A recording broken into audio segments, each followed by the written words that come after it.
Book of Heaven, Volume 4, February 10th, 1901. Obedience has an extremely long sight, while love of self is very much short-sighted. As my adorable Jesus continued to come, he made himself seen with eyes refulgent with most vivid and most pure light. I remained enchanted and surprised before that dazzling light.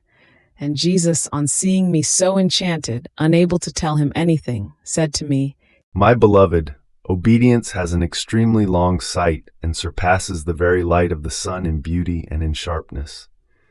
In the same way, love of self is very much short-sighted, so much so that it cannot take one step without tripping. And do not believe that this extremely long sight is possessed by those souls who go on always disturbed and in scrupulousness.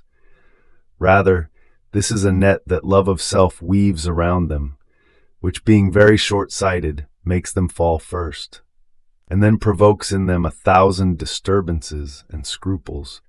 And what they have detested today with so many scruples and fears, they fall into again tomorrow, to the point that their living is reduced to being always immersed in this artificious net which love of self knows well how to weave around them.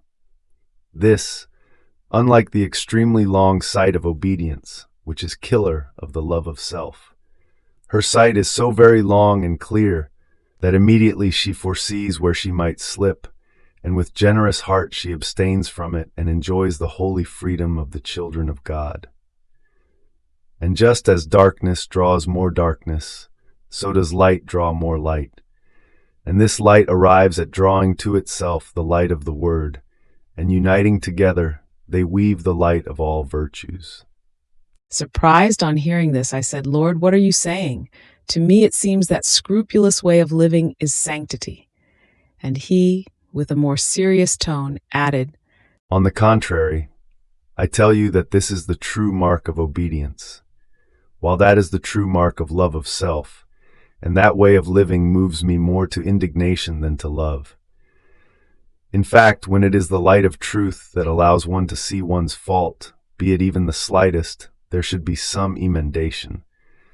But since it is the short sight of the love of self, it does nothing but keep them oppressed, having no development on the path of true sanctity."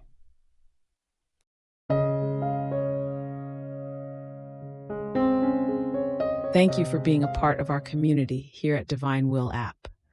If you enjoy listening to Jesus' lessons on how to live in the divine will, please give this video a thumbs up. Your likes help us reach more souls yearning to live in the kingdom of the divine will. We'd love to hear your thoughts and reflections, so drop a comment below. Your insights not only enrich our community, but also inspire others on their spiritual journey. And don't forget to subscribe to our channel.